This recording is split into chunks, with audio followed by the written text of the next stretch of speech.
7th-ranked Minnesota Golden Gophers take on the 4th-ranked Iowa Hawkeyes. 4 pounds. Now we said to open it up, this is one of the most storied rivalries in all of college wrestling. This will be the 112th iteration of the Hawkeyes victory for the Jackrabbit, Brady Rourke. So see if Jory Vogt can continue his incredible season and pick up a big win for the Minnesota Golden Gophers to kick this one off. And again, Iowa has predominantly been the dominant one in this matchup. Minnesota's going to have to look for some big upsets, but this one... His work ethic in the room, that's where it starts. It starts in the practice room over at the new facility for the Hawkeyes. With that, he's shown both Tom and Terry and this entire coaching staff that they have depth at 125. The former NCAA qualifier, even though he might not be, the go-to, he shows that he can go out and put together victories for the Hawkeyes. Joey Cruz, a junior from Fresno, California, transferred to the Hawkeyes after 1 year at Oklahoma. We're underway here at 125 from Iowa City. 10th-ranked Jory Vogt coming off a 4-1 sudden victory win over 16th-ranked Nicolas Rivera of Wisconsin last weekend.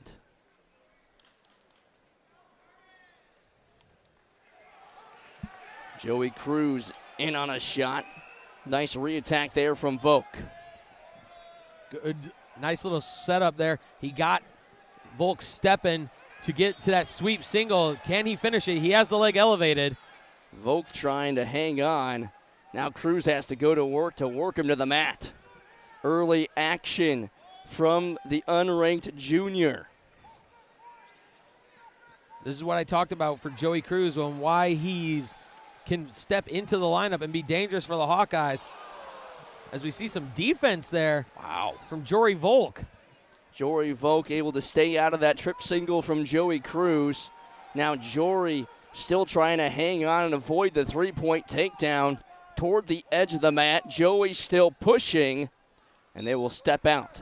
For the Hawkeyes, what did he do there in that first flurry to give himself a chance at 3 points? Absolutely timed the step from Vogt perfectly to hit a beautiful sweep single to that right side. And sometimes that's all you need. You don't necessarily need to tie up. If you can time your opponent's steps with your shot, you'll see what you got there with Joey Cruz. As for Jory Vogt, of course he is the favorite, 10th ranked in the country. 5. It's his ability to wrestle consistently. As we see him drop down to a leg, he's in deep on that single. He gets the leg hooked. Joey still hanging on to that foot of Jory. There's the 3 points. But it's wrestling like that. He's stayed consistent. He lost to number 1 Nick Bazakis, or former number 2 now, I believe, Nick Bazakis, in sudden victory. He took one of the top-ranked individuals that far and has wins over other top-ranked wrestlers at 125. The inconsistency is where, he's dropping matches to those lower or unranked individuals. But if he can stay consistent, no matter who he steps out against, Jory Vogt will be somebody to watch come March. Joey Cruz trying to avoid being turned for back points. As the first period expires, Jory Vogt a 3-0 lead after the takedown with under 60 seconds left in that first period. Both wrestlers got to their shots early. Jory Vogt's the only one able to finish. Good offense in the first period from both these wrestlers. Second period, Jory Vogt chooses bottom.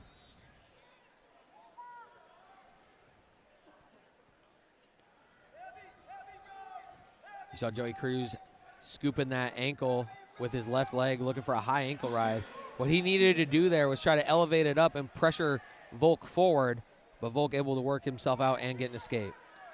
Jory Vogt, a senior from Lakeville, Minnesota, spent his first 3 seasons at Wyoming before transferring to the Golden Gophers this season.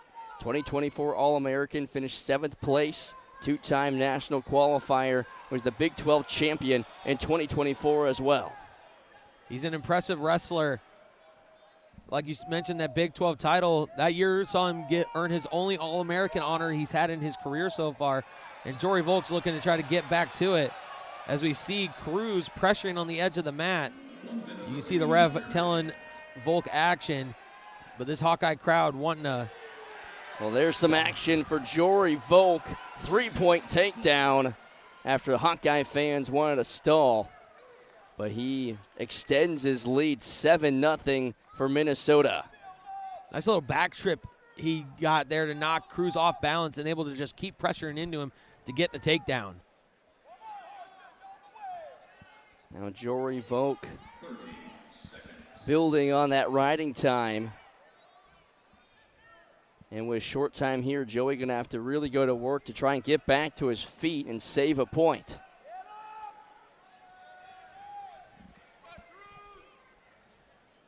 He's got to peel that grip off of that left wrist. Does a nice little wrist roll out of that. And as we've seen a lot this year, Jory Volk going to the tight waist and a claw, as that's going to end the second period. Jory Volk another takedown, and he extends his lead to 7.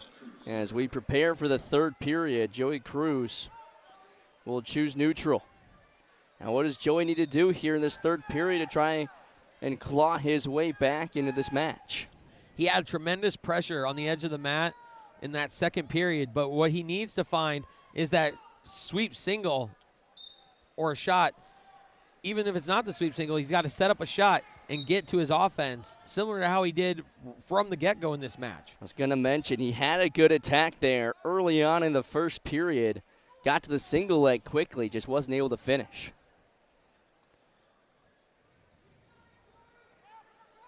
He's doing a good job of trying to get Volk to move. He's also throwing in a couple fakes there, as we see an attempt at a ankle pick to no avail.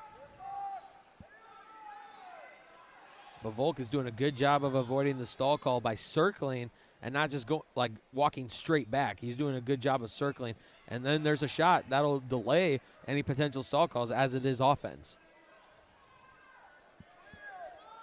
Jory Volk doing a good job of letting the clock run here in this final period as well. Joey not able to find any clean shots yet. And once again, like you said, Volk circles back, center of the mat.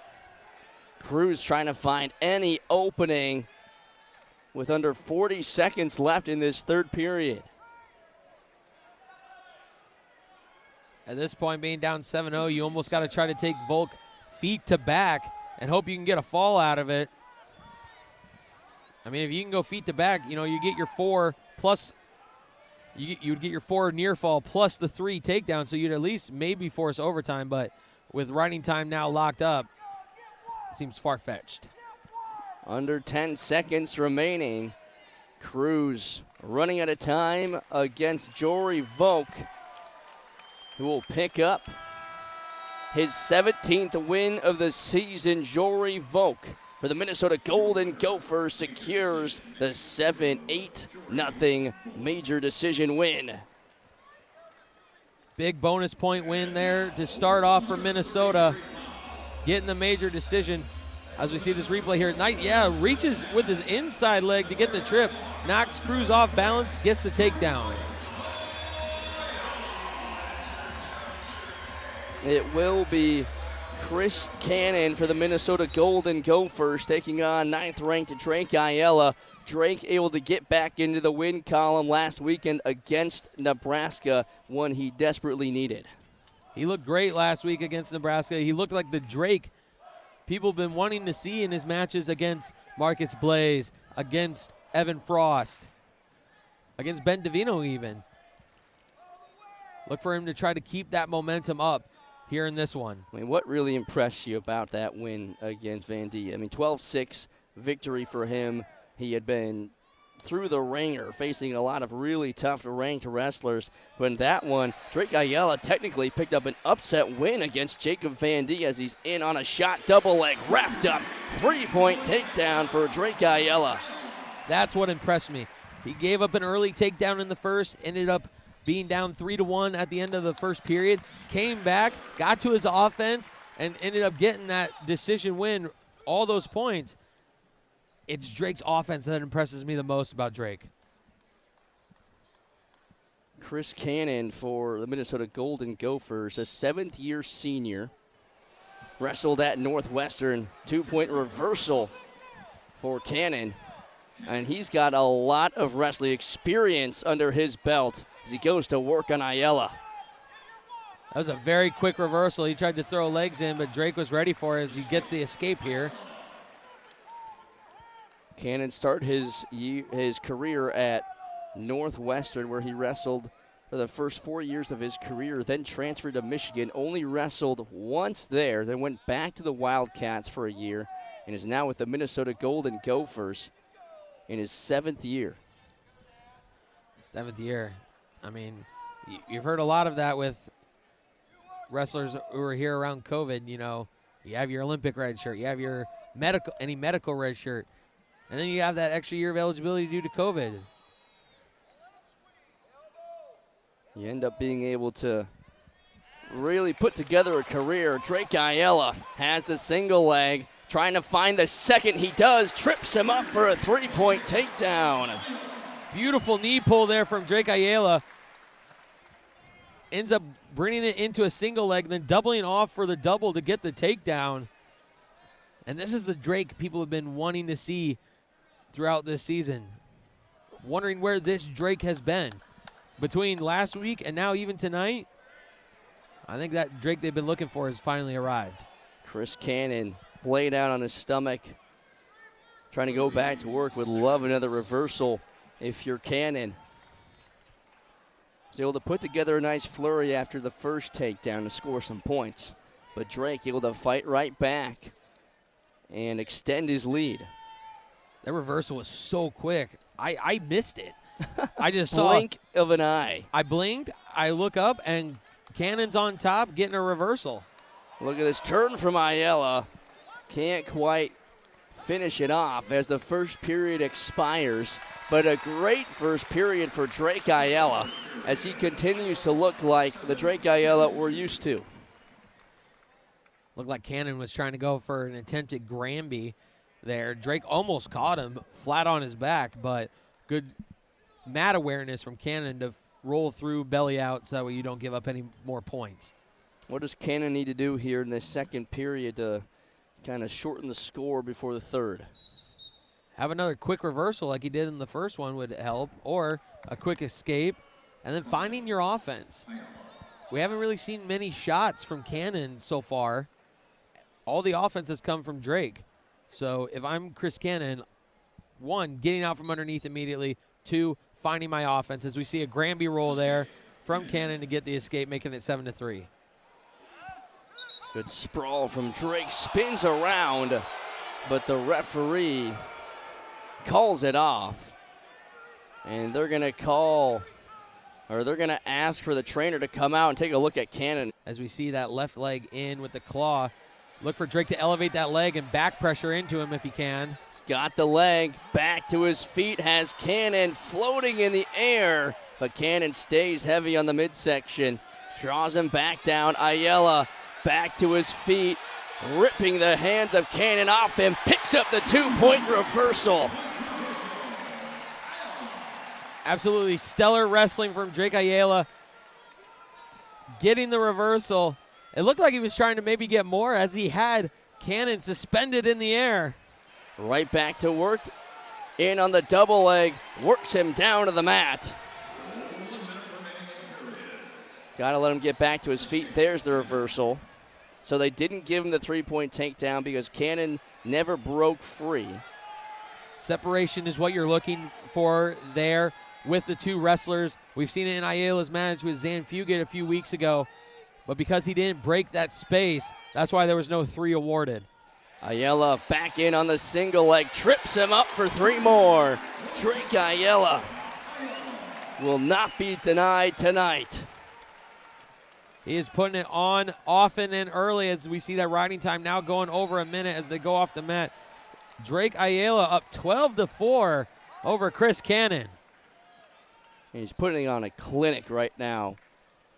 Able to score at will. Chris Cannon will go down after they stepped out of bounds with 20 seconds remaining in this second period.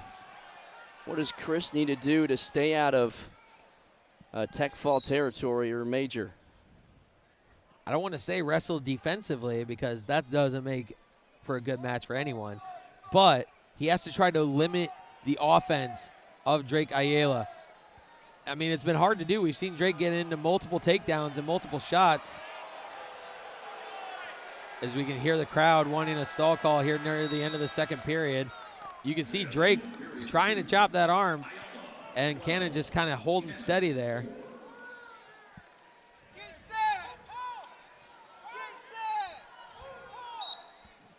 Go neutral. Ayala right back to his attack. Nice slide by. Flips him over. Cannon's able to roll through and dances around the attack from Ayala. Right back to work. Dances around the ankle pick.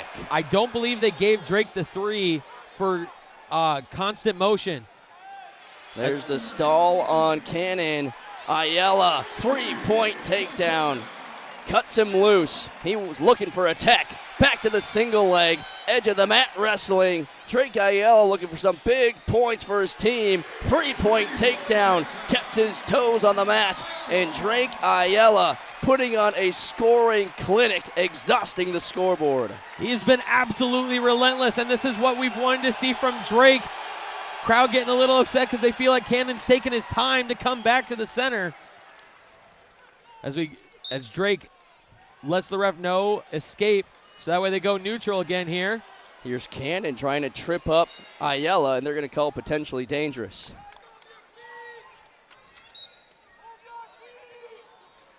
Ayala slides by again. 3-point takedown. Drake Ayala, tech fall over Chris Cannon. Absolutely beautiful offensive wrestling from Drake Ayala, getting back in the win column. But an unsuccessful challenge ended up dropping that match to Brock Hardy 1-0. But Nasir Bailey showed he can contend with the top 10 wrestlers. Bailey still asking the coaches about his finger, and he looks like he's in a lot of pain. And the referee saying, hey, if you're going to ask for another injury timeout, we're going to have to talk about it one more time. And I think Nasir's going to try and just wrestle through it. Oh, something is not right with Nasir Bailey's finger. No, not at all. And Matt's side, I mean, we can kind of see it when he's walking over to the Iowa bench. We are right next to the Iowa bench, so we can see it pretty well. And one of his fingers doesn't look like it's in the right place. No, it does not. And, you know, that goes to the toughness that we hear from Tom and Terry Brands. You know, a Hawkeye's not going to come off the mat for anything, you know, they don't think is serious. So what's the conversation here now? This is the second injury timeout for Nasir Bailey. What does this mean for Iowa to keep in mind if they want to make sure they don't forfeit this match? You got to do something with that finger because you only have a finite amount of injury time. And if it's, once you run out, you're done.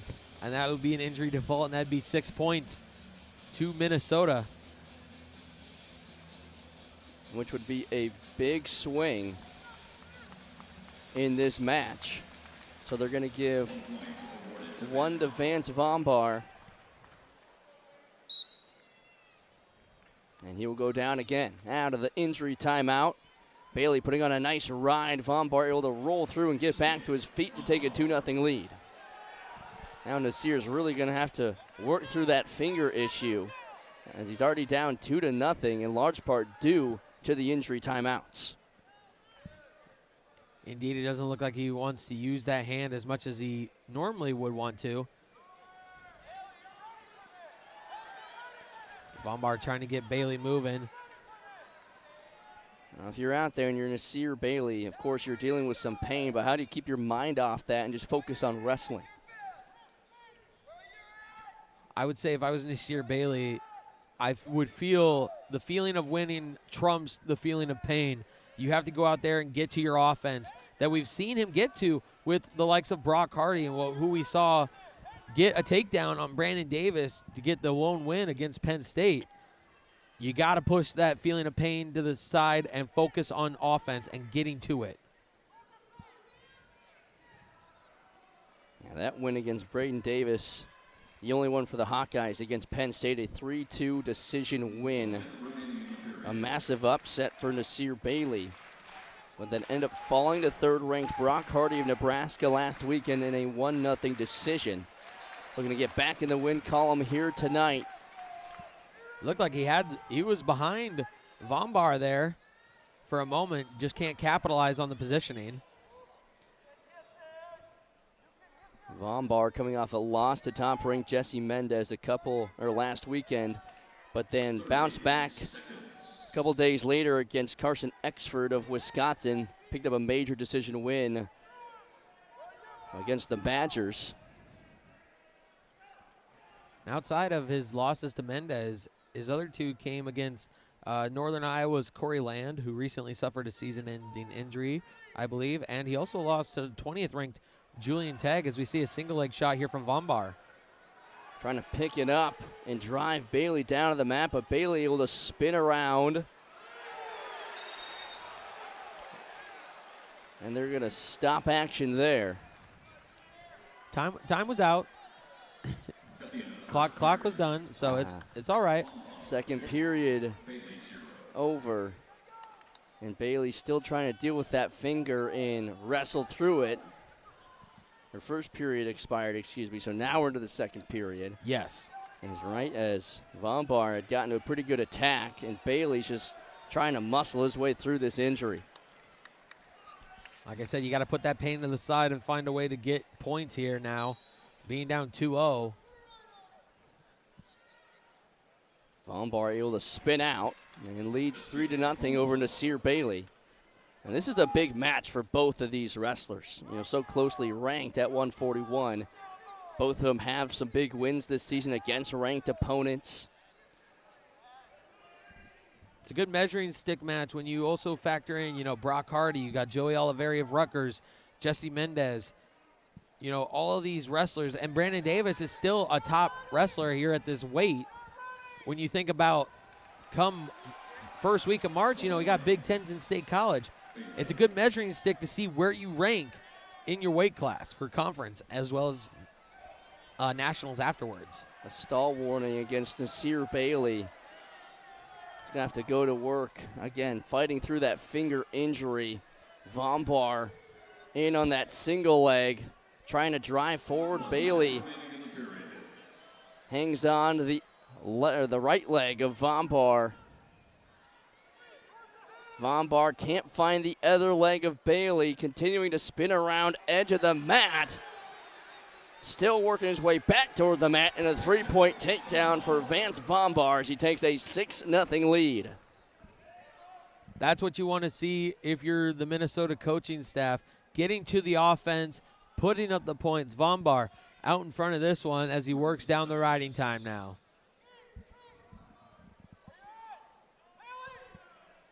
20 seconds left in the second period as they step out right in front of the Minnesota bench. And Bailey's going to take his time, stretch out that finger.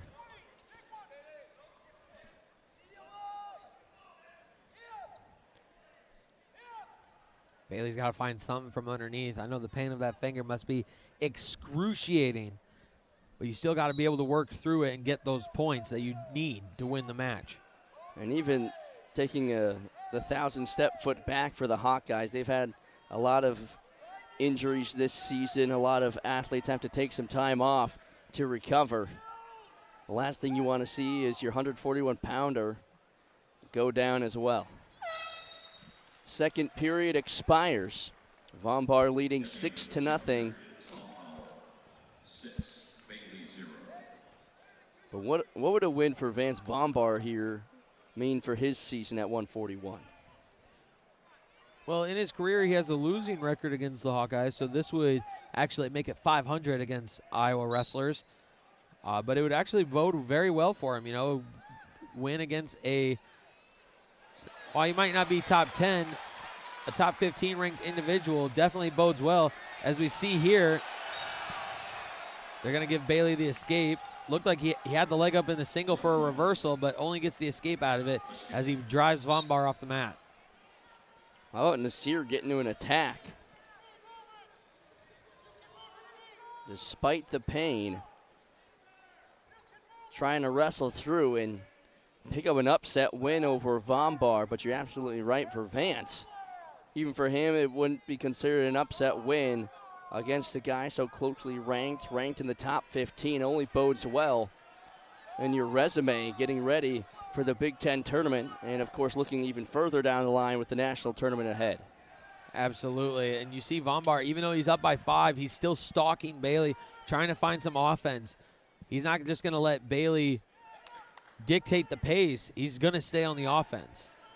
60 seconds remaining at 141. Here's a shot from Von Bar. Got to give credit to Bailey staying out there and trying to wrestle through this. He'll at least save the forfeit points, but there's another stall against Bailey. That'll give a point to Von Bar. He needs to stay on the aggression. There's an attack from Von Bar. Bailey playing defense, picks up one leg. Von Bar, though, flattens him out for 3 points. Got a high thigh ride with that left. Looks like with that left leg he's got, trying to, I don't know if he's just trying, Von Bar's just trying to hold on right now because he knows he has the major locked up. It looks like that is what he's going to do with 3 seconds left. Vance Von Bar, a massive ranked win for the Minnesota Golden Gopher as they retake the lead on the team score. A ranked win for the redshirt senior. Vance Von Bar getting out, getting to the offense early. And if you're an Iowa fan, you got to hope Nasir Bailey's finger ends up okay so that way he's not missing out too much. Got to give him credit, was able to wrestle through, but ultimately Vance Von Bar able to pick up a couple of nice takedowns and another ranked win for the redshirt senior on his way to the Big Ten tournament. Down to 149, 16th ranked Ryder Block for the Iowa Hawkeyes. Will take on 24th ranked Drew Roberts. Ryder Block is coming off a massive win over Chance Lamer of Nebraska, a pin. And that really ignited this Hawkeye squad and put together a nice win for Tom Brands, his 300th in his career. Absolutely getting to work. You know, we've heard Tom Brands say it a lot about Ryder Block. You know, this is why we recruited him. We knew it was there, and now we're seeing it come out in his wrestling. Ryder Block proven to be one of the biggest stories of this Hawkeye wrestling team this year. A sophomore from Waverly, Iowa, 7-3 this season. And that pin, just his second in a Hawkeye singlet, his second this season. The other one came against Cade Craig of Utah Valley at the Journeyman Wrestling Uncivil War. On the other side, though, it's Drew Roberts, redshirt senior from Coeur d'Alene, Idaho. Tied for the team lead in Big Ten matches. This is his 5th match against Big Ten opponents. And this season, 6-5 overall, 4-3 in duels, 2-2 against Big Ten opponents. Does have a couple of majors this season. That he does, and he's also, I'm guessing he's 2-2 in his last 4 matches, all coming against Big Ten opponents. He's dropped his last 2, though, straight. He lost to number 15 ranked Joe Zargo of Wisconsin 4-1 as we see Roberts in on a single leg. He's got the leg elevated, looking for a trip, sits blocked down on the edge of the mat, gets a takedown. And his other loss was to number 4 ranked Ethan Stiles of Ohio State 6-0. A great job following that shot. It looked like Ryder was going to get away, but Roberts was able to stay with it, picked up the single leg, tripped him up for 3 points. This goes back to what we were talking about earlier, of what Minnesota needs to do to hopefully get a win over the Hawkeyes here. You need to go out and wrestle, tune out this Carver Hawkeye crowd, tune out what you're seeing from Hawkeye wrestlers from benches as an escape, and right in on a deep shot goes Ryder block. Wasted no time. Jumped at the double leg. Now has to go to work, though. Has one leg. Roberts trying to hang on to the midsection. Has the ankle of block. What Block needs to do here now is he needs to try to elevate one of the legs and pull down on the other. He needs to turn back into it. He shouldn't. I mean, we're going to get the stalemate, which is what Roberts was wrestling for there. But now if you're Ryder Block, you should get right back in on that shot.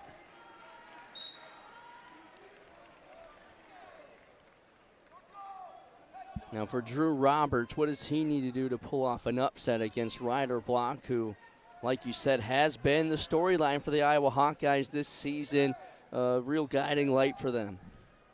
Keep doing what you're doing. Stay on the pressure, stay offensive, limit points where you can, as he's done a great job of defending shots there, as we see him just pretty much stand Block up on Block's ankle pick attempt. If I'm Drew Roberts, I'm doing exactly what I've been doing. And escapes the first period with a 3-1 lead. He will go down to start the second. Ryder Block looking to continue his fantastic season. Work his way up at 149. Roberts back to his feet. Block won't let him go easily. Nice mat return. It's been one of the highlights from Ryder Block this year is his mat returns and how just aggressive he is on top, as well as his offense. You know, Iowa, I mean, going up against Penn State's tough, but Iowa only landed 2 takedowns in that whole duel, and one of them came from Ryder Block on the #1 ranked wrestler in the country. So you know your offense can take down the very best. Keep using it. Able to hold him down onto the mat, able to flatten him out. Great job by Block. Trying to work that riding time.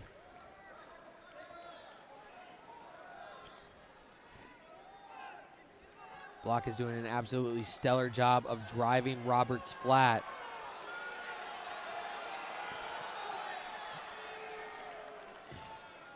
As we see that claw series, the claw ride. Another mat return from Ryder Block. I know you might not have been able to see it on TV, but from where we were sitting, Ryder Block did an absolutely stellar chain wrestling veteran move. As he came down with the mat return, he instantly went and grabbed a wrist to pull it in to try to use it to his advantage.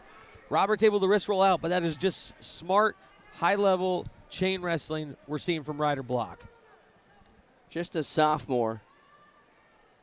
Had 159 wins in high school, only lost once in his high school career. Did not compete his true freshman year. Came back as a redshirt freshman, put together a 2-4 record.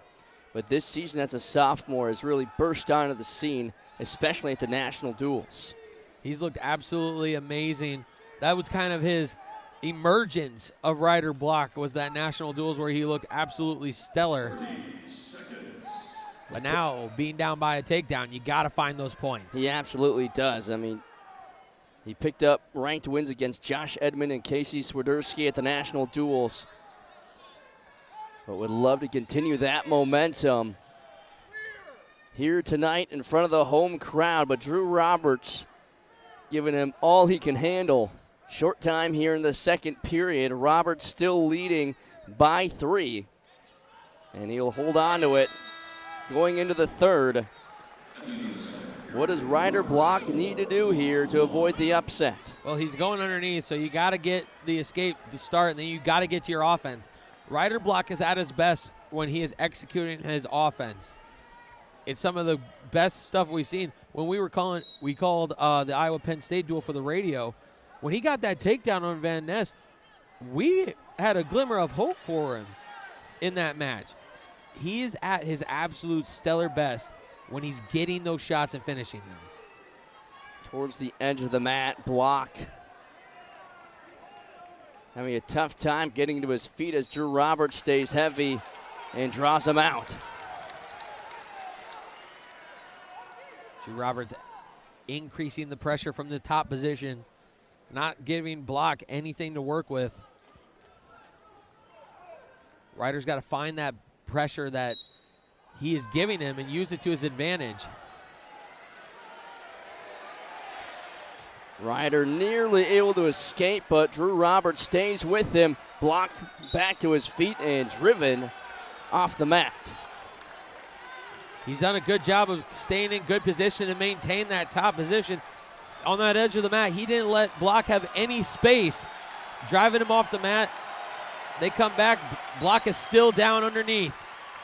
Block able to escape. 2-point match. He needs a takedown to take the lead. Drew Roberts trying to hang on for a massive upset win. The Hawkeye faithful starting to get loud. They know in high pressure moments what their wrestlers are capable of, and you will hear them get loud. If you're Drew Roberts, you got to tune out that noise and wrestle the smartest 55 seconds now you've ever wrestled. Block, edge of the mat. Roberts pushing him towards the edge. Block trying to find something with 45 seconds left. Flips around and they go out. Now remember, no stall calls against either wrestler here. Block needs to be on the aggression. Just over 30 seconds remaining. Roberts sprawls out on the attack. Block's gonna have to move quick. Drew Roberts trying to hang on for a massive win. Block going in for the trip. Staying strong on top with 20 seconds remaining. He's got to hip in here or come with a mean crossface right across the way to try to get this takedown. Edge of the mat with 10 seconds remaining. Roberts still has a toe in, but they didn't call him out. 3 seconds left. Block, last breath, won't be there. Drew Roberts, upset win over Ryder. Block. And trying to stay ahead as much as I can. Now Jordan Williams has put together a heck of a season so far for the Iowa Hawkeyes. Originally was committed to Oklahoma State. He was there his true freshman year. Then went to Little Rock, where he had a fantastic season, was Big 12 runner-up at 149 pounds. And but now this year, well, he is a two-time NCAA qualifier, once with Oklahoma State, once with Little Rock. Now with the Iowa Hawkeyes, has put together an 8-4 record so far. As here's a shot from Millard. Jordan Williams trying to stay out of the 3 points. Williams coming off a 2-1 sudden victory loss to Antrell Taylor of Nebraska as Millard picks up 3 points. He's usually one of the best at not giving up the takedowns, as we now see him in on the legs of his own. He gets a reversal. Now we have an escape. 4-2 lead for Millard. Great wrestling there from Williams, able to take 2 points back and make it a 2-point match. Early action here at 1:57. Minute 10 left to go. We see a shot attempt there from Williams. I mean, Williams, he's 8-4, like you've said, this year. He's lost his last 2 matches to Antrell Taylor 2-1. He was in that match, but got deemed with a stall call in sudden victory, which, you know, gave Antrell Taylor the win, and then he lost to P.J. Duke of Penn State 4-2.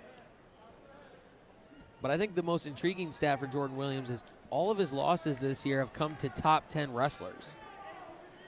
I mean, he has been able to go toe-to-toe and hang in there, but he's still looking for that win against a top 10 ranked wrestler. But he's going to have his hands full today with Charlie Millard, as he's up 4-2 already against the junior. Millard, just a redshirt freshman from Wisconsin, was named Big Ten Freshman of the Week. Last weekend against Wisconsin, picked up a win over 26th ranked Luke Meckler. But in that match against Ohio State, did lose to top-ranked Brandon Cannon, and also lost to Antrell Taylor, but he was pinned. Yep, pinned by Antrell Taylor. Lost 12-6 to Brandon Cannon. I mean, the 2-time Wisconsin State champion last year in his redshirt year, he did record the most falls for the Golden Gophers. And that in and of itself is impressive, because you go out and you show, even in your redshirt year, wrestling unattached, that you can go out and score bonus points. Second period underway. Williams chooses bottom. I mean, Millard seriously has some potential here with the Minnesota Golden Gophers. I mean, like you said, his redshirt year was fantastic, was named Big Ten Freshman of the Week in his redshirt season. This year, 14-5 overall, 2-2 against Big Ten opponents. Has 4 tech falls and 3 majors this season. He's looked absolutely stellar. Now he's putting on a good ride here on Jordan Williams. He threw a boot in with his left leg, hooking that leg. He's trying to get, he almost had a power half, was looking for back points, but now he's trying to find anything he can to get a turn on Jordan Williams.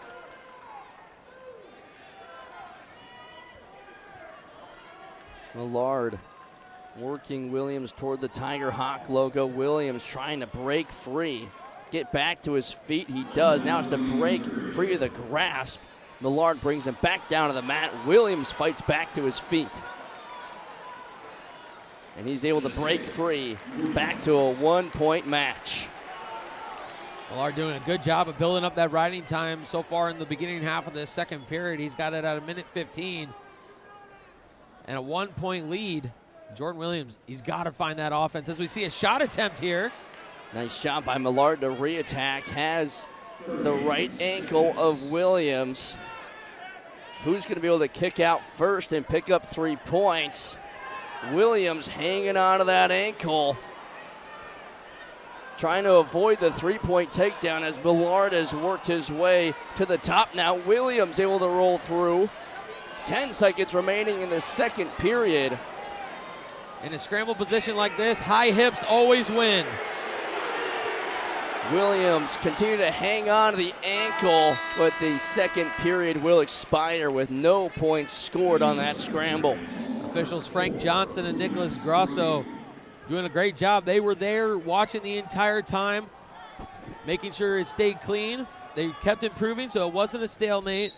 And it didn't meet the criteria for a 3-point takedown for Williams, as we now see an escape to start the third from Millard. What does Williams need to do here to avoid back-to-back upsets? Offense, offense, offense. You know, they moved it they changed the scoring from 2-point takedowns to 3-point takedowns to reward offensive wrestling. So you got to get to that offense.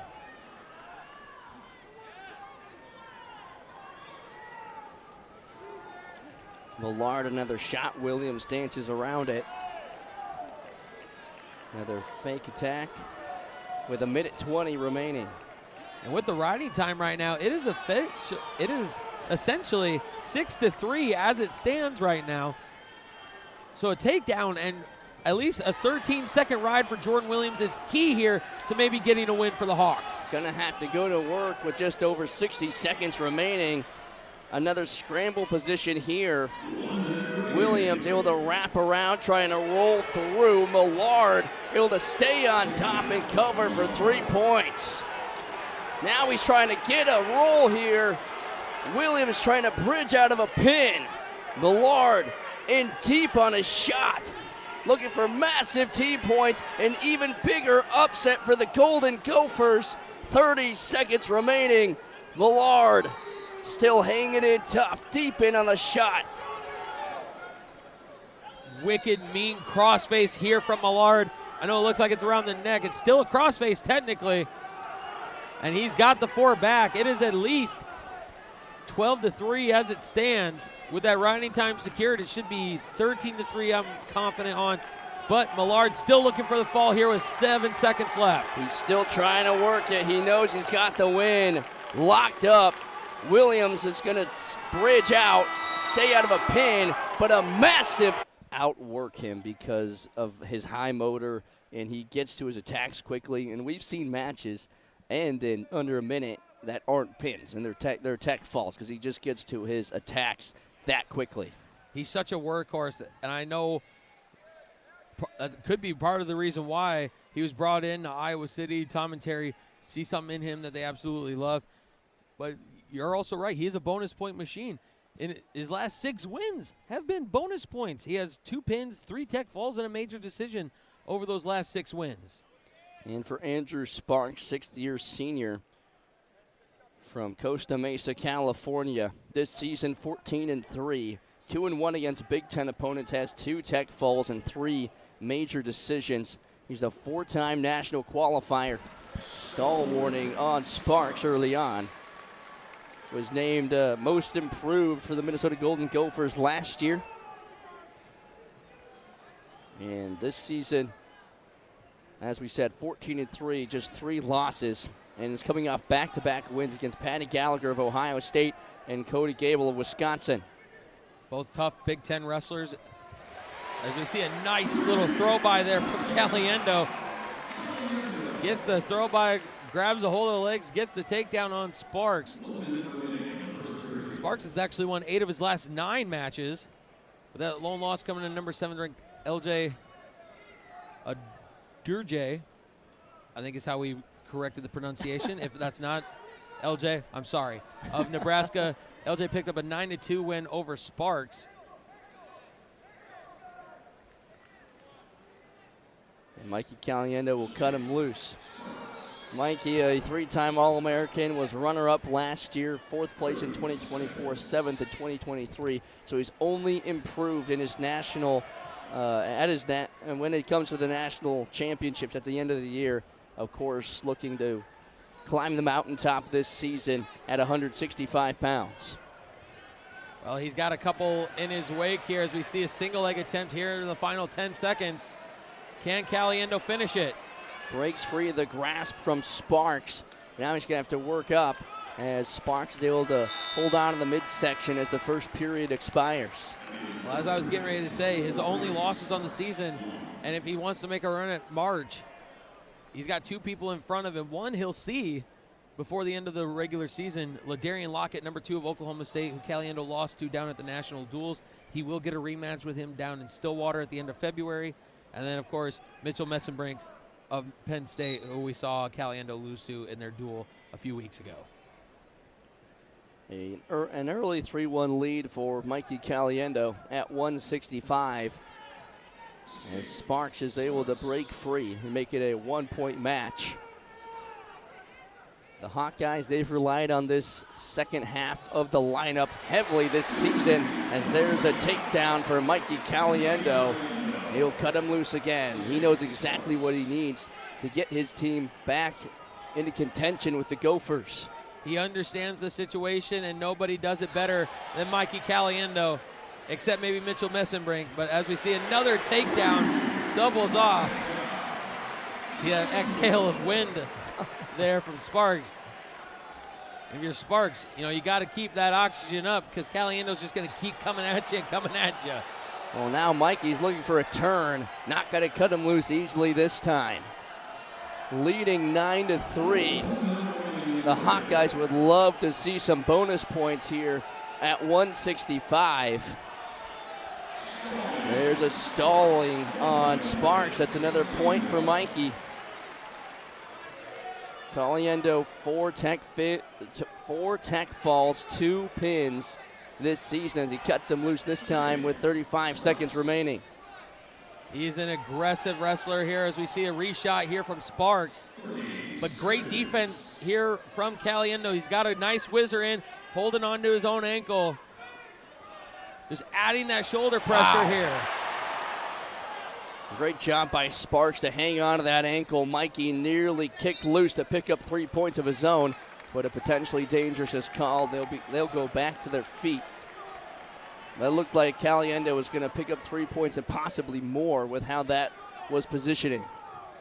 Indeed it did. Sparks doing a good job of staying off his back here in the final 15 seconds of period number 2. Mikey back in on an attack, picks up the single leg, runs him down to the mat for 3 points.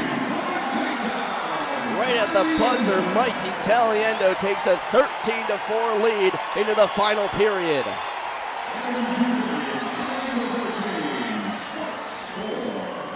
Caliendo's going to choose bottom to start the 3rd period. Up by 9. He's also got a minute and a half of riding time to his advantage.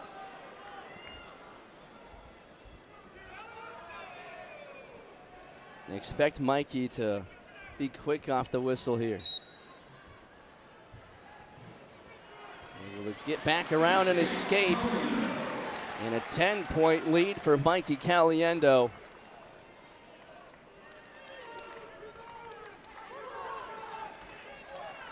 Caliendo looking for his, it would be, if he can get it, it would be his second straight tech fall win over Sparks, but Sparks in deep on the leg. Trying to score some points himself with 1.5 minutes to go in this match. In the ankle, Caliendo trying to slip out. Now he goes in on a re-attack. Like I said earlier, in these scramble situations, the person with the highest hips is going to get the points. As we see Sparks trying to elevate those hips over Caliendo. Caliendo gets his hips up off the mat. This is a better position than he was originally in. Mikey's got to try and kick free. Sparks is trying to hang on to that ankle. Caliendo not going to score points here. Stalemate called. He's still got time. We've seen Caliendo get to those shots so quickly. He still has time for these bonus points that the Hawkeyes are looking for. Sparks right back on the attack. Caliendo trying to get a turn. Covers up. 3-point takedown for Mikey Caliendo. 17-4 lead. Riding time locked up for Mikey. Cuts him loose. Looking for the tech fall. And some massive team points. Caliendo throws him by. Can't find the leg. 25 kicks remaining. Right back to the attack. Single leg. Sparks able to spin around. Great defense from the Golden Gopher. Caliendo not done yet. Rolls through. Doesn't have the 3 points yet. Sparks hanging on to the leg with 5. Caliendo will pick up the major decision victory. An electric finish from Mikey Caliendo. Would have loved the tech fall. Will take the major decision. That's good wrestling there from Sparks at the end to not give up the bonus points. But at the end of the day, Mikey Caliendo still getting a bonus point win. Major decision. And now the Hawkeyes get 14 points to their total. Now down 15-9. Mikey Caliendo's third major decision win this season. And this second half for the Hawkeyes so electric. And it always starts with that man right there, Mikey Caliendo, the workhorse. We're now to 174, from one workhorse to another. Here comes third-ranked Patrick Kennedy for the Iowa Hawkeyes. And for the Minnesota Golden Gophers, it'll be 24th ranked Ethan Riddle.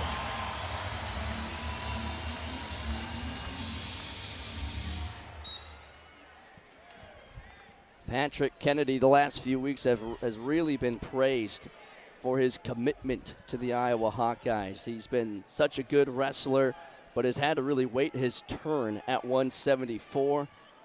But despite some outside noise, he decided to stay with the Hawkeyes, and Tom and Terry Brands have really noticed that and have given him a lot of credit for sticking around, especially with where college sports has gone, where a lot of guys will up and move if they aren't in the starting lineup week 1.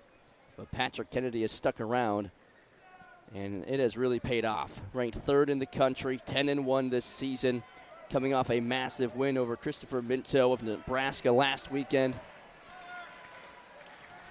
And looking to continue the momentum here against Ethan Riddle, a redshirt sophomore from Germantown, Wisconsin. And Kennedy back in on an attack, 3-point takedown early on. That was such a good chain wrestling move there from Patrick Kennedy. He had a 2-on-1 Russian tie, but didn't have the head position as Riddle was posting on his head. So what does he do? He changes pressures and goes to a shot on the other side of the leg and ends up getting a takedown. Kennedy, very similar to Mikey Caliendo, a true workhorse, will work his opponent all the way to the end and always looking to score quickly. Absolutely. He goes out and he puts points up on the board for the Hawkeyes. Not all the time, but he shows he can do it as he's looking to get double unders. Look for something big here maybe from Patrick Kennedy if he can get those hands locked. Still trying to work it, Riddle able to slip by. Kennedy back to work on the single leg. Riddle picks up the ankle. Kennedy has to try and kick loose and cover up. Continues to drive him into the mat. And the stalemate called. Riddle no slouch himself, though. He's won 4 of his last 6, with his losses in that span coming to number 4, Christopher Mento, who, as you mentioned, Patrick Kennedy beat in ultimate tiebreaker last week 2-1. He lost to Mento 11-4, and he also lost to number 5 ranked Carson Karchla of Ohio State by tech fall 19-4. Was able to bounce back last weekend, though, against Luke Condon of Wisconsin, an 8-3 decision win. But definitely has his hands full with Patrick Kennedy, who has got his eyes set on a national championship at the end of the year. He's a 3-time NCAA qualifier. Has taken 5th twice at the Big Ten Championships. Was runner-up last year at 165, or excuse me, in 2023 at 165. And placed 4th last season at the NCAA Championships.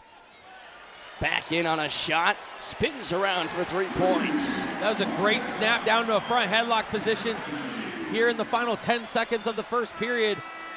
Good snap down, front headlock, gets him moving around, goes around, gets the 3, 6-1 lead for Kennedy after 1.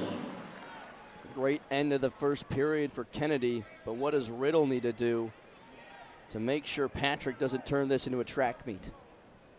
He's got to keep being, I don't want to say defensive, but his defense has to be better than what we've seen in that first period. It looked like Kennedy was able to get to his shots almost at will as we see him attempting a turn here. That's what you want to avoid if you're Ethan Riddle. You need to keep working up, and then when you're on your feet, doing a better job of, head and hands defense. You see him lower, you lower yourself. The hips are the biggest tell on when a wrestler's going to shoot.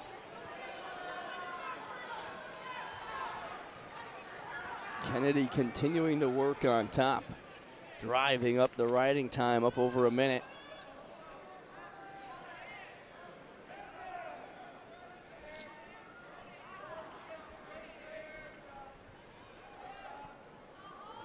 Riddle back to his feet, able to break free. Well, not quite. There it is. There's the escape for Ethan Riddle.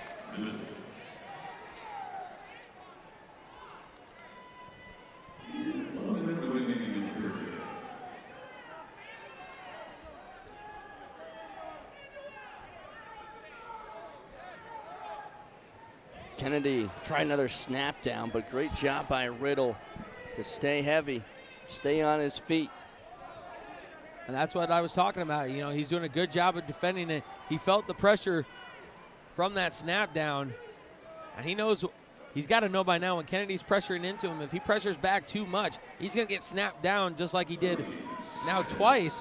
I mean, the first time he gave up the takedown, this second time done a lot better job of defending it.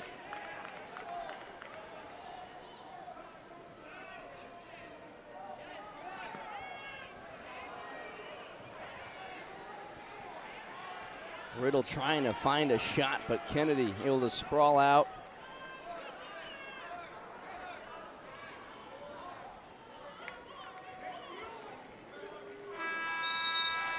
And once again, Ethan Riddle just unable to find any clean shots here on Kennedy. And what has Patrick done so well defensively to also make sure Ethan can't find anything open? It hasn't mattered if it's a fake shot or a real shot. Kennedy has done a great job of reading the hips, noticing when Riddle's lowering his level. When he notices that, he lowers his level. He brings his heads and hands down, does a good down block, or sprawls back completely. Doesn't even give Riddle an opportunity to get to the legs.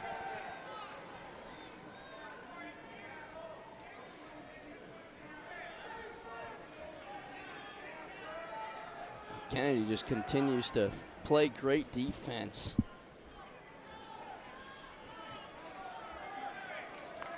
And continues to wind this clock down.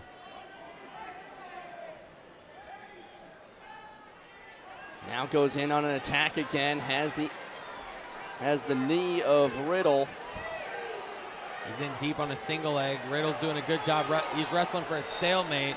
The Hawkeye crowd doesn't like it. But in a situation like this, you've already given up 2 takedowns, and you don't want to give up bonus points being up by 6. You'll wrestle for stalemates when you get in positions like that. Well, if you're the Iowa Hawkeyes and you start to look ahead here with 184 and 197 coming up, if you're Patrick Kennedy, you'd love to be able to help out the rest of this backside and pick up some bonus points, but you also got to give credit to Ethan Riddle. He has played pretty tough defense. There's a stalling on Riddle, which will give Kennedy a point. And with riding time, it'll make it a 9-2 lead. He still needs a takedown to get bonus points for the Hawkeyes. If the match even ends with this score, 9-2, that's only 7 points, and it's not enough for a major. Great single leg from Patrick Kennedy. He gets the much-needed takedown. Exactly what the doctor ordered, and right on cue, Patrick Kennedy picks up the takedown. 15 seconds left. Now Riddle has to try and wrestle to avoid the major decision. Right now, with riding time, it's 12-3. If Riddle could get a takedown on Kennedy, one, that's a great moral victory. 2, you avoid the major decision. And the single leg, Kennedy sprawls out, and he will walk away with a major decision victory over 24th ranked Ethan Riddle. Bonus points for the Hawkeyes. Patrick Kennedy goes out, does what he does best, and that's wrestle aggressively. That major decision now makes it 15-13 on the team score through 7. In third place a year ago, Big Ten Freshman of the Year as a redshirt freshman, all Big Ten second team honoree a year ago. And last year in Minneapolis, these two put on a show. McAnally in deep on a shot after the trip single. Arnold trying to flip out of it. Now has the ankle of McAnally trying to flip through for 3 points himself. And right out of the gates, quick action. And Coach Eggum is going to ask to challenge that call. I think because he saw McAnally with the right arm reach around the hips, he feels like that should be constituting a takedown. I mean, talk about right off the whistle, quick action. Both McAnally and Arnold, very twitchy wrestlers, very aggressive, and instant action at 184. Here's another look. I mean, with the trip here, Gabe does a good job of rolling through for the most part, but about right here, I would say it's slow enough that it doesn't constitute continuous motion, which is what I believe Iowa's arguing, is that the reason why it wasn't called was continuous motion, which was what the refs called it. We might have to see it in real time to get a real look on if it was continuous motion. In slow motion, of course, it looks like it was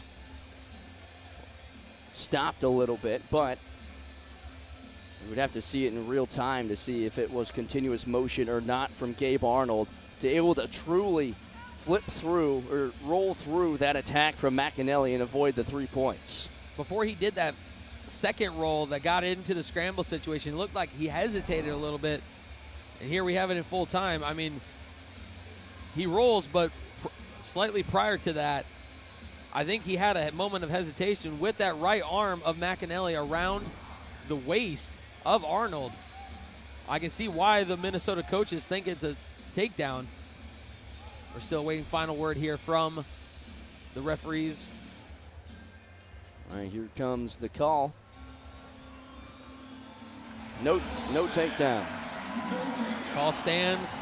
That's going to lose Minnesota their challenge. And again, just right off the whistle, so twitchy, fast, both wrestlers. Both super aggressive, and the real storyline for Gabe Arnold this season has just been his versatility as a wrestler. He's almost been used as like a Swiss Army knife, like a utility player in baseball. He can play just about anywhere.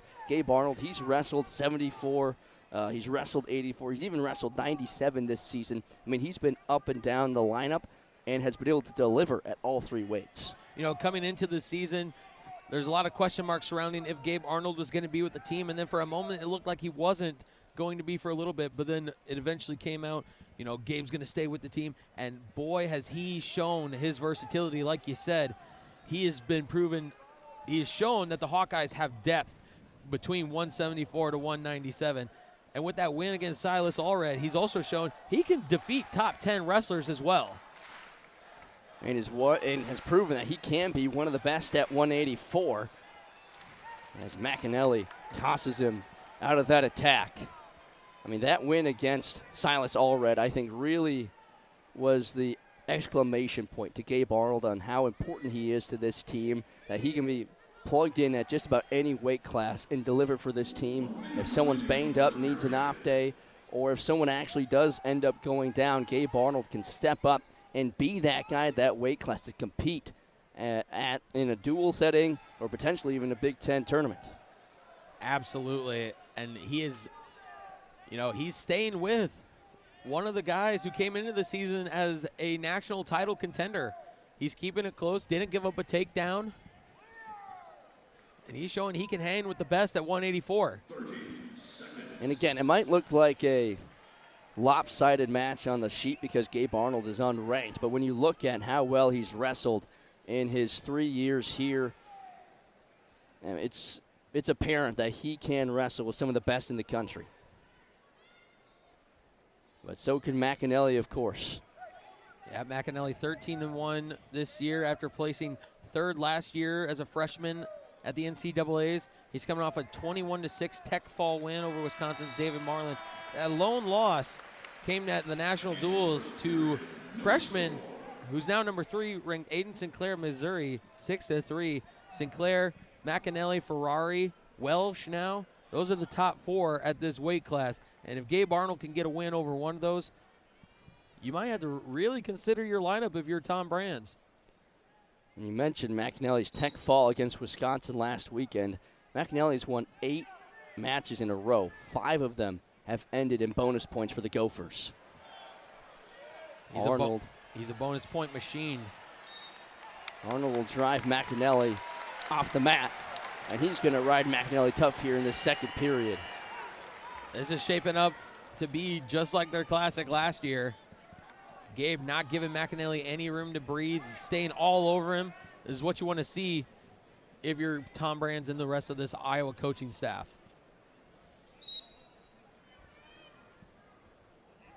McAnally works to his feet, trying to break free of the grasp of Gabe Arnold. And he's able to.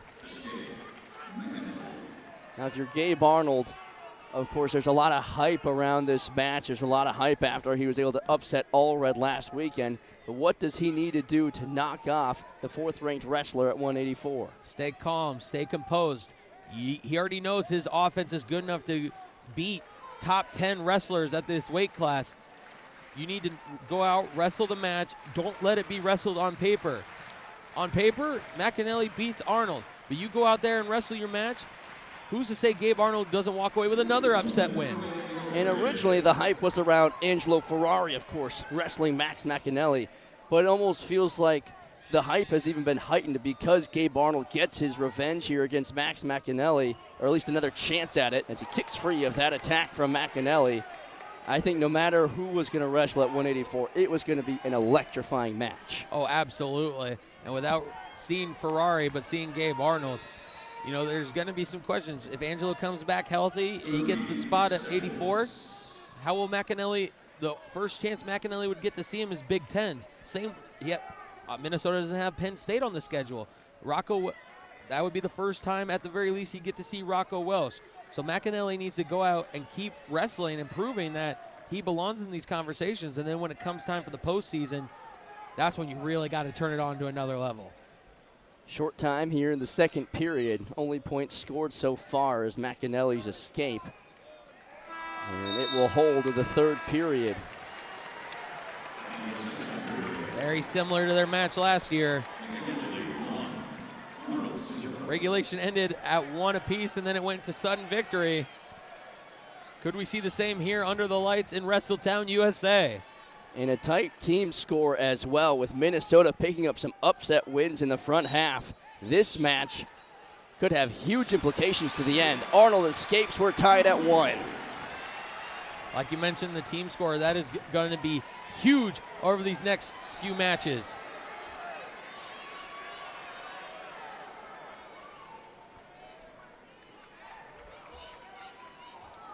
We talked about how fast and twitchy both these wrestlers are, but you can tell that they've both been able to wear each other down. Now it's a chess match. Who is going to leave the first shot open? And that could very well decide 184. Here's a shot from McAnally. Arnold sprawls out. McAnally's been the only one to really get to a leg with their shots. Gabe on a lot of fakes. I haven't really seen him commit on one just yet as we approach a minute 10 left here in this regulation. Arnold pushing McAnally to the edge of the mat. McAnally gets back to center with 60 ticks remaining in the third period.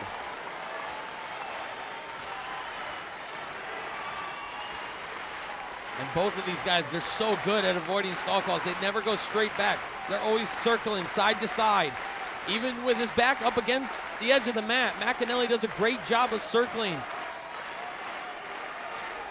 Continuing to circle Arnold with 30 seconds remaining.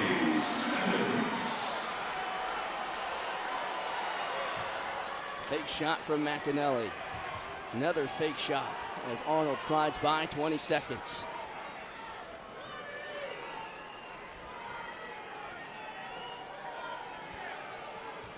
Shot from Arnold. McAnally nearly able to dance around and pick up the ankle. And with 5 seconds left, this match, just like last year, is headed to overtime. And like I said earlier, the difference maker very well could be the atmosphere. Last year was in Minneapolis. McAnally had the Minnesota crowd behind him. This year we're in Iowa City. Gabe Arnold's got the Iowa crowd behind him. Will that be the difference maker? A fresh 2 minutes. First takedown wins. This could very well decide the match. Shot from McAnally, in on the single leg. Arnold breaks free. Very nice crossface there from Gabe Arnold to defend a beautiful shot from McAnally. 30 seconds gone in the overtime period. Gabe Arnold looking for the upset. Max McAnally looking to continue his resume to the national championship. And they're going to bring each other back to center mat. Mano a mano. Minute 10. Gabe just needs one good shot on McAnally. McAnally has had the better shot so far. Neither one giving up an inch of breathing room. Under a minute remaining in the overtime period. First points win. Arnold fake shot. McAnally dancing around Arnold, circling him. Tried the attempt there. Arnold sprawls out, back to their feet, 30 seconds left. Arnold and McAnally exchanging attempts. Arnold in on a shot again, but McAnally dances around it once more. He's 20 on the clock. These two are doing such a great job. It's like they know what each other's gonna throw. McAnally another shot. Back at it again. Single leg on Arnold. Rips him down to the mat. Covers up edge of the mat. 3-point takedown. Max Maddington. He has to go out though and wrestle just like he normally would. He might know it in the back of his mind, but the duel hangs on this match. If Nelson can get the win, Minnesota will lock up their first dual win against the Hawkeyes since 2014. Shot there from Ludington. Nelson able to dance around, pick up the single leg. Trip single takedown. Kevin Nelson, an early lead against Ludington. You could almost hear a pin drop in here. That's how quiet Minnesota has made Carver Hawkeye Arena. The Iowa Hawkeyes have won 11 straight against Minnesota. But if Gavin Nelson can pull off the victory, they will finally break their spell against the Hawks. Not only that, head coach Brandon Eggum in his career so far, 0-9 against Iowa. This would be his first ever dual win against Tom Brands and the Hawkeyes. But Harvey Ludington has a chance to either prolong it or stop it altogether. 8-1 this season, 3-2 unattached this year. His last match was against 28th ranked Wyatt Ingham of Wisconsin, lost 10-8 in a tight matchup at 197. He can keep it close with these lower ranked wrestlers, but Iowa needs him to find a W. A 3-time New Jersey state champion, 4-time finalist from Tinton Falls, New Jersey. Gavin Nelson, redshirt sophomore from Inver Grove Heights, Minnesota. Was a U23 World Team member in 2025. And with under 60 seconds remaining, Nelson leads 3-1.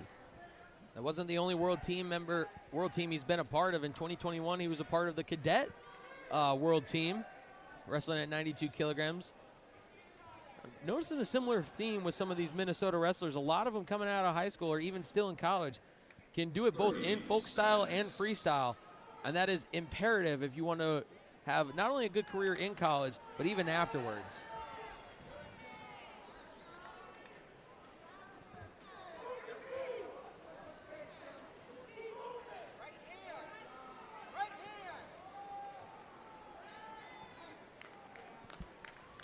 Short time here in the opening period. Fake shot there from Ludington, edge of the mat, tries again, spins around, and Nelson shoves him off the mat. Right at the buzzer, that's how the first period ends.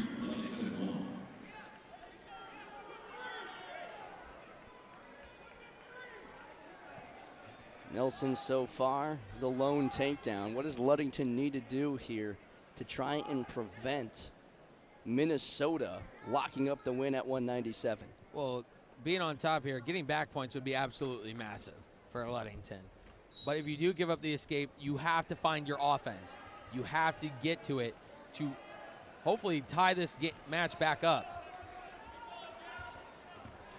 Ludington able to stay on top, edge of the mat. Ludington keeps his toes in bounds before being pulled out.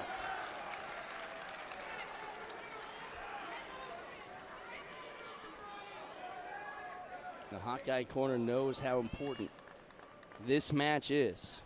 It's not just tonight's duel, but to their season.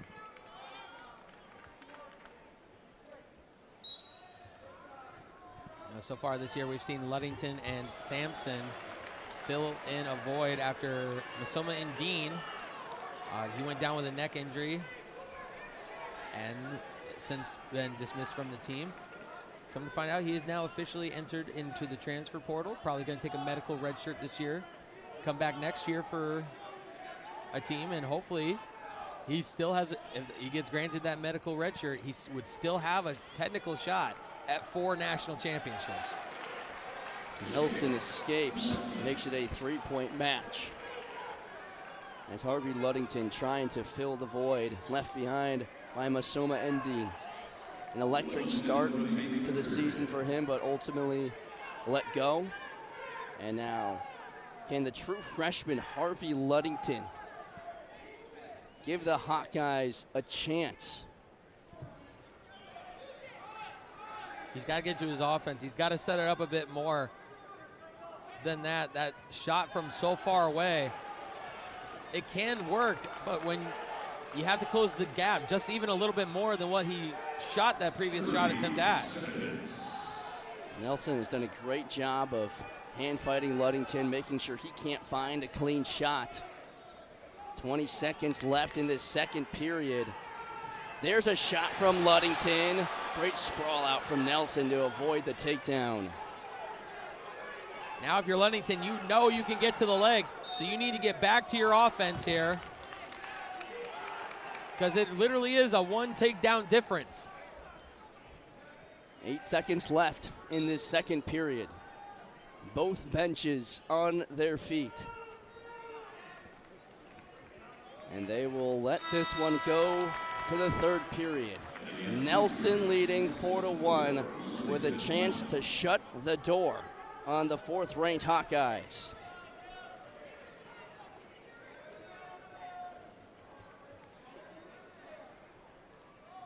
The way Iowa claws back into this is an escape here from Ludington. Hopefully pretty quickly. I mean, he's already up to his feet. Gets an escape in 6 seconds.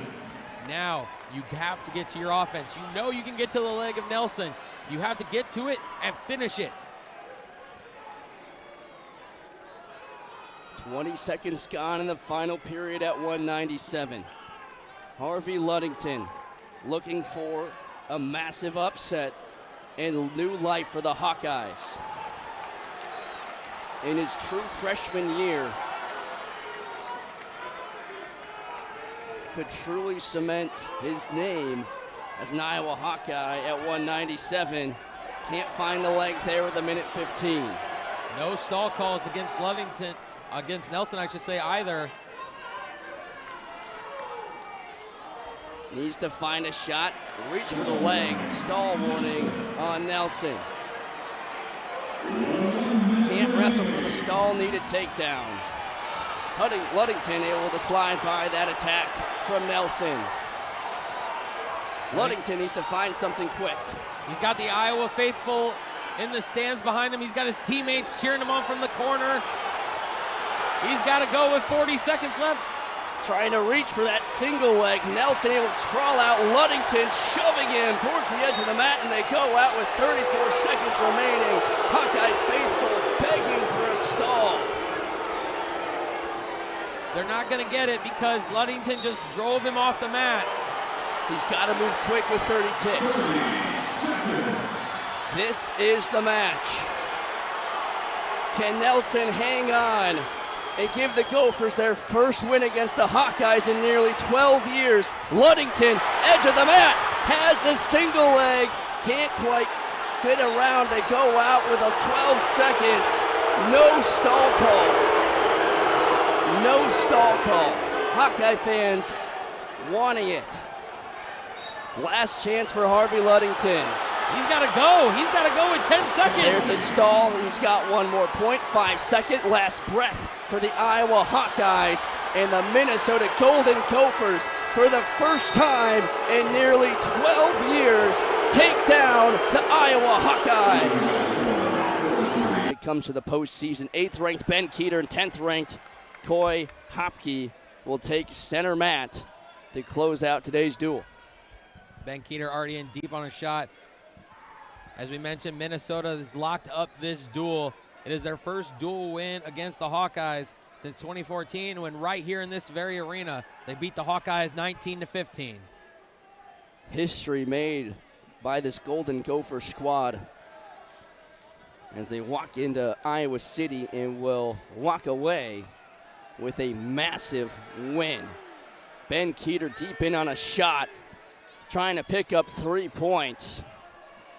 Hopke still has the upper half of Keeter, but now he's able to flatten him out for 3 points. Now again, Minnesota's going to walk away with the win, but what would a win mean here for Ben Keeter and his individual path to the NCAA tournament? Well, in his tough stretch that we've alluded to, facing numerous wrestlers ranked in the top 15, he started the stretch 1-2 against them. So a win over Hopke here would be absolutely stellar, considering how he's wrestled, Cole Mirasola, how he's wrestled AJ Ferrari. Bouncing back after a loss to Ferrari would be huge here for Keeter. Edge of the mat, and Keeter driving up the riding time, able to bring him back toward the mat. Coy Hopke not able to do much right in front of his bench, trying to get back to his feet with 45 seconds, or excuse me, a minute 15 gone in this first period, and now they'll go out. He's done an absolutely stellar job of getting that ankle. Like I said earlier, Ben Keeter getting to his offense is absolutely huge. I mean, we talked about that stretch here. Let's go through it. Started off against Pitt, against 12th-ranked Dayton Pitzer, won 2-0. then fell 11-4 to top-ranked Younger Bastida, then came back, won in sudden victory against 9th-ranked Braxton Amos of Wisconsin, then back-to-back losses to Cole Mirasola of Penn State, and then last weekend to 4th-ranked A.J. Ferrari of Nebraska. And it just doesn't get easier for him. No, it doesn't stop, not even after tonight, because next week he'll see number 3 ranked Nick Feldman of Ohio State in Columbus. At the end of the regular season in Stillwater, he'll see number 7 ranked Connor Doucette of Oklahoma State. And then when we are back here in Carver on the Big Ten Network against Michigan, he'll see number 8 ranked Tay Gadali of Michigan. And Coy Hopke's been through the ringer as well. Battled A.J. Ferrari a couple weeks ago, and then lost to Nick Feldman of Ohio State last weekend, and fell to Braxton Amos of Wisconsin that same weekend. And now, of course, has Ben Keeter. And Ben Keeter, since getting that takedown, has put on an excellent ride on Hopke.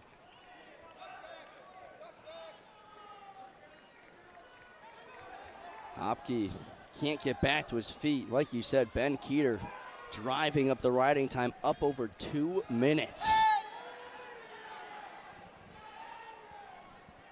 And it looks like he might end the first period with a successful ride out. That's not what you want to do, though, at the end of a period, is give up points. An escape for Coy Hopke is able to get on the scoreboard in the first period. But he'll have some serious work to do as Keeter rode him out for over 2 minutes. And Hopke, will start to chip away at that riding time, starting on top. He deferred the choice over to Keeter. Keeter chose bottom.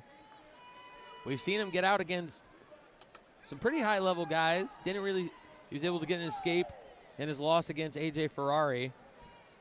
So he can get out from underneath.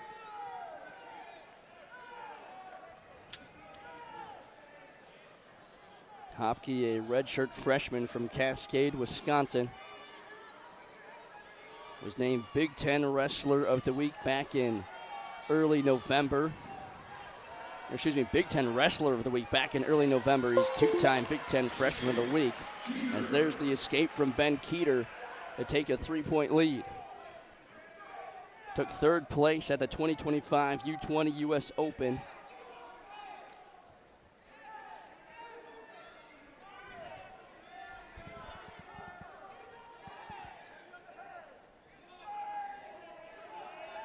Ben Keeter, as we talked about in the Open, 4-time undefeated state champion, did not lose a single match in high school right here in Iowa City. Last year placed 8th at the NCAA championships. He's looking to get back to All-American status, but like we said, that tough stretch is going to determine just how he might fall in come March. A little bit, another piece of history here for you, AJ Reister. This has been the first time Iowa has lost back-to-back home duels since 2017, when they lost to Oklahoma State and then they lost to Penn State. History made today in Iowa City, no doubt. Final seconds here, the second period. Ben Keeter still leading 4-1, and the score will hold to the third.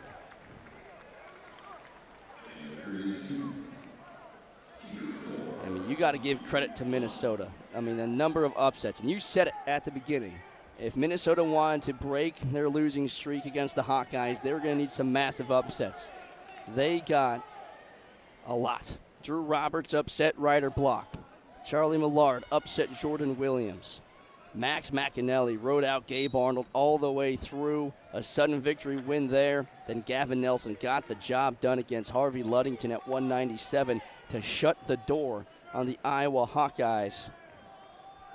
Well, winning a majority of the matches usually bodes well for any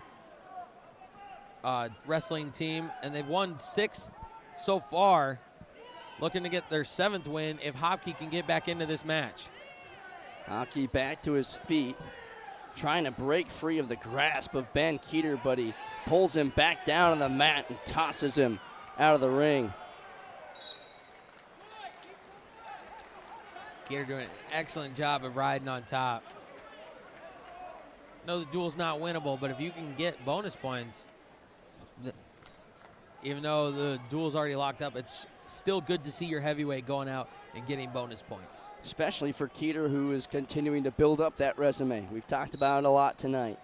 These are resume building matches, and tonight Minnesota has really bolstered not just their individual resumes, but their team resume. They are going to see some massive jumps in the rankings after tonight. And watch out, the Golden Gophers could go on a run, not just in the Big Ten tournament, but even the NCAA tournament after a performance like this. Hit the nail right on the head. There is no gimme matches in the Big Ten. Heck, there's no real gimme matches anyway in wrestling. You go out, this is why you wrestle the matches. The matches aren't wrestled on paper.